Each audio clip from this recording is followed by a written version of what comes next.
Good day everyone, we are the Group 3 researchers from BSIT 4B and we are presenting our capstone study entitled Ybba, Bachelor's Yearbook in Android Application for the City of Malabon University using three-dimensional model. Together with my group mates, Kala Jr. Roger, Tagaas Dariam Shikaina, Mateo Cheska May, and Jerome Maritlik, and yours truly, Borja Michel. Table of contents. The number 1 is introduction. The number 2 is the problem and its objectives. The number 3 is the methodology. The number 4 is the results. Number 5 is the conclusions and recommendations. And lastly is the demo. I am Michelle Borja. Introduction. In this introduction, every country's yearbook is the most important that a student's memory may refer during their high school or college years. As a result, as we become older, we can't help but reminiscing our student days, our college friends, and our memories. In that scenario, we, the researchers, devised a plan to construct and transform a conventional yearbook into a digital yearbook in the form of an Android application with 3D animation, reliving the memories of all Malabon University students from all corners of the city. I am Cheska May Mateo and I'm going to report the problem and its objectives. Yearbooks are used to preserve memories of events and individuals affiliated with a specific school during a certain year. Manually creating a yearbook requires a significant amount of paper labor. Due to physical limits, collecting essential photographs and events from the school year in inclusion in the yearbook is fairly challenging. Additionally, conventional yearbooks are rather costly and time-consuming to produce. The conventional technique is inefficient and inconvenient for the students and for the instructors alike. We are all aware that papers or traditional yearbooks are made of paper and that paper degrades with time, becoming more fragile and susceptible to damage as a result of being discarded. Then there's the printing expenses. Not all students can afford the yearbook fees, and others may not receive one. Finally, there is the accessibility issue. Yearbooks are regularly left out in some places, making retrieval difficult. Due to the volume of traditional yearbooks, we are unable to move them everywhere, resulting in limited accessibility. The Capstone project's overarching goal is to develop an Android-based platform for easy access to and availability of school yearbooks, to develop an Android application that would enable college administration, professors, and alumni to conveniently access the school's yearbook to obviate the need of regular yearbook fees, to aid alumni in reminiscing by utilizing three-dimensional animation. I am Dariam Shikaina that will present the methodology.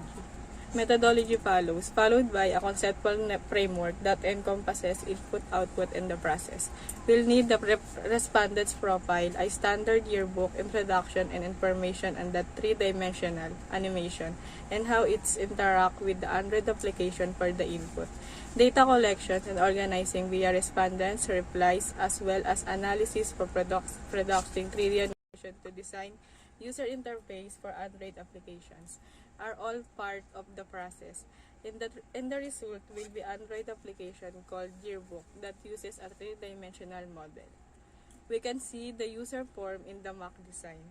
The first image is all about the login form. Each user will have their own email address and password to sign in. After logging in, you will be directed to the Yearbook's home page, where you can select the course in which you were enrolled at the time. Click it and you'll be directed to the graduation photos, where you can search for your own name and view your profile, complete with your motto and photos from the unforgettable college days. Additionally, following the user form, you can click on the animated activity that your friends typically undertake on campus.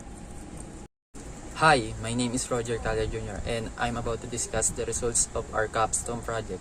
We have here the results of the pre-survey and the results of the proposed survey. In the pre-survey, 94% of respondents said that they wanted a yearbook, while just 6% said that they did not. Nevertheless, in the post-survey, 100% said they wanted a yearbook. 60% of respondents to the question number 2 in the pre-survey prefer a digital yearbook, while 40% prefer a conventional yearbook. Nevertheless, 64% of the respondents to the question number 2 prefer a digital yearbook, while 36% prefer a traditional yearbook. In response to question 3, it stated that it would feature a brief digital animation portraying students in various locations throughout CMU. And the results indicate that 62% of students strongly agree on the need for a short animation clip. Proceed to question number 4, where it was mentioned that 70% of students strongly agree that they can quickly access the digital yearbook through their mobile phones. The following sections discuss performance, quality, smoothness, and overall feel, as well as the level of satisfaction. Neutral received 4%, satisfied received 48%, and very satisfied received 48%, for a total of 100%. Following that is the user interface, which had a neutral rating of 4%, a satisfied rating of 42%, and a very satisfied rating of 54%, for a total of 100%. After which contents received a neutral rating of 2%, a satisfied rating of 48%, and a very satisfied rating of 50%, for a total of 100%. Finally, the 3D animation achieved a neutral rating of 10%, a satisfied rating of 40%, and a very satisfied rating of 50%, totaling 100%. Conclusion. As for the conclusion, we therefore conclude that digital yearbook is far more preferable to a physical yearbook for a variety of reasons. There is, first and foremost, the form. Unlike digital yearbooks, a physical yearbook will eventually degrade. While not all respondents expressed a desire for a digital yearbook, a sizable proportion did, and we thought it was important. The second issue is regarding the expenses. While a digital yearbook is free, a conventional yearbook is not. Finally, but certainly not the least, is the question of the accessibility. The digital yearbook is more accessible than the actual yearbook, as it will be stored on our phones, which will we bring everywhere and anywhere we go. In comparison, the conventional yearbook is typically placed out in designated areas, resulting in limited access. Recommendations. The number 1 is the developers could provide a comment area. Number 2, developers should enhance the animation to cover additional sites to capture the book of campus memories. The number 3 is the developers advocate for a more extensive survey sample size so that more data may be gathered. The number 4, the developers should put a chat box be included in the yearbook to facilitate conversations between students or users.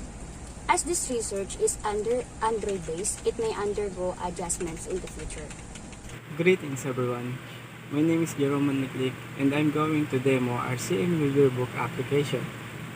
The first thing we need to do is to install the CMU Yearbook APK. However, before that, a reminder to the user that this is an Android-only program and is only available to current enrolled CMU students. To begin, you must sign in using the email and password provided by the school administrator.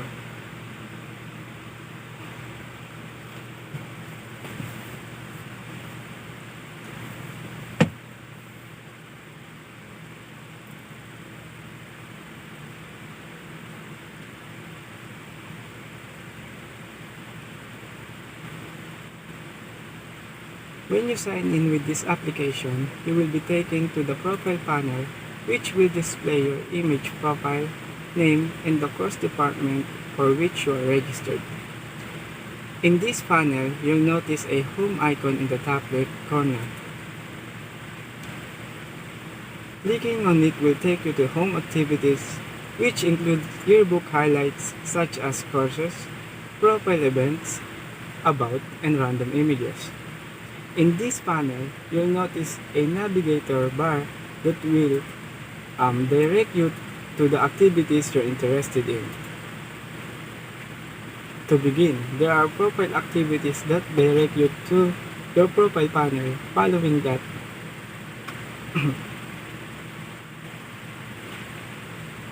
that, there are course activities. The course activities section will include all of the courses with graduated students in a particular year. By clicking the course image in the panel, you can select the course you want to view. After selecting a specific course image in the panel, you can select the course you want to view. After selecting a specific course, you will be directed to the graduates of that course. The students are displayed and arranged alphabetically by surname. Nonetheless, you may search for a student by selecting the search icon in the panel upper right corner.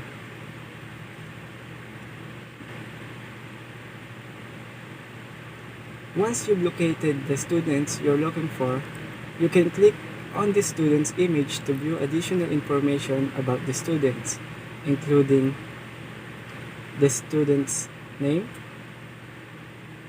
graduation picture, motto or saying, student accomplishment, and student school memories.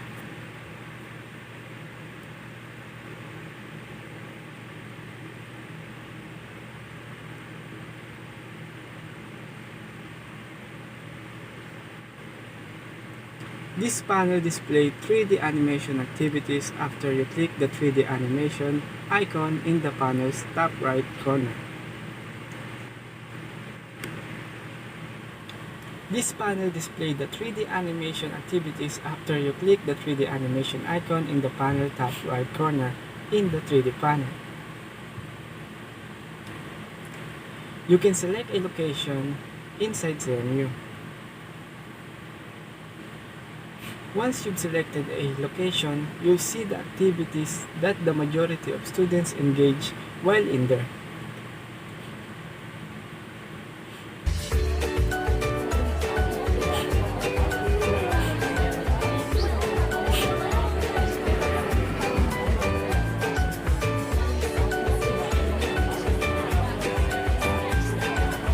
After you view the 3D animation, you can return to your home activities and explore for more activities like events.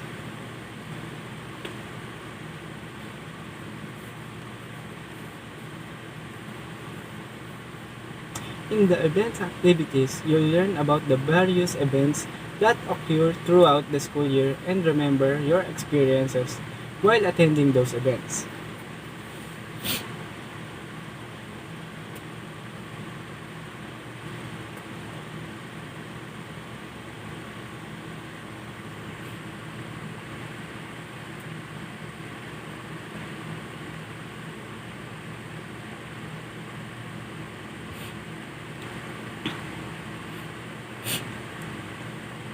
Next is the random photos, which will display a variety of different types or styles of photographs related to the school. Finally,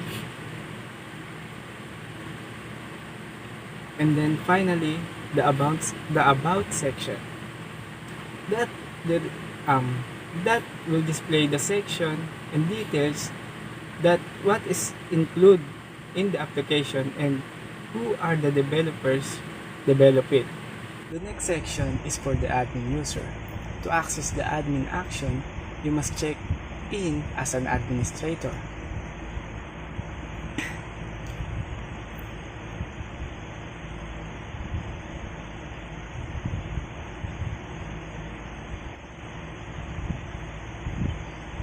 The administrator can create and add accounts for students in the admin activities. The first step is to create the authenticator account, which consists of an email address and a password.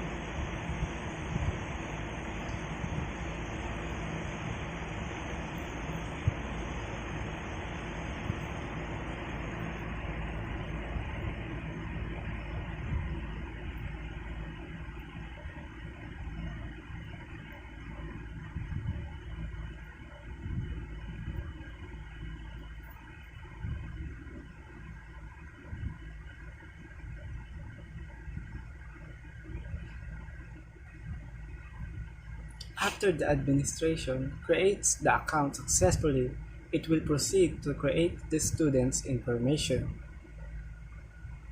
And to complete those fields, you must enter the student ID, full name in the format of surname, given name, and middle initial. The student's motto or saying, followed by their accomplishment such as summa cum laude, magna cum laude, and cum laude. Oh, cum laude. It also takes into your organization role and title for an event or pageant.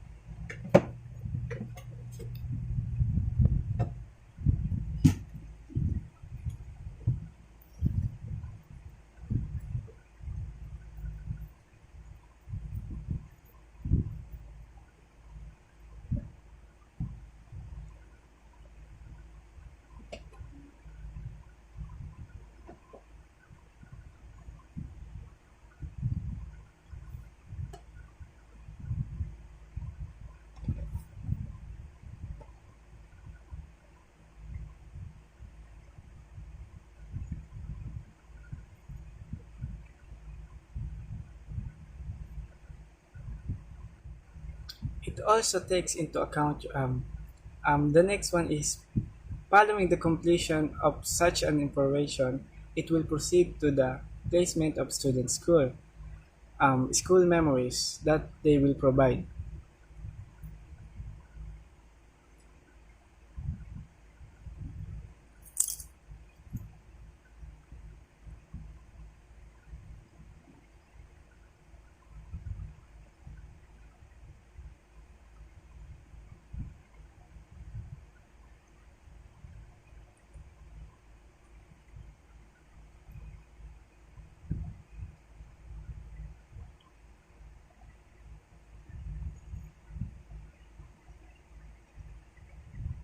Additionally, the administrator can add and control events and random photos.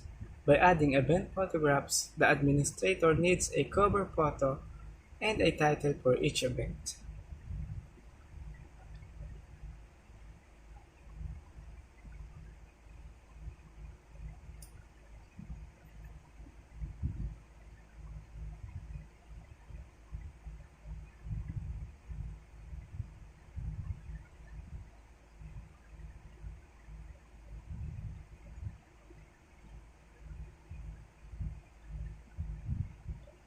Also, the admin can post random photographs from the CMU page or group.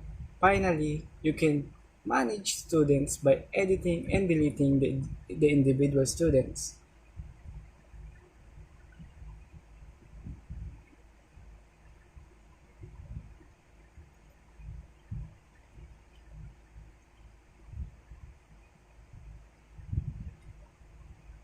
And that's all. And that's all for our application CMU Yearbook with 3D animation. And I thank you.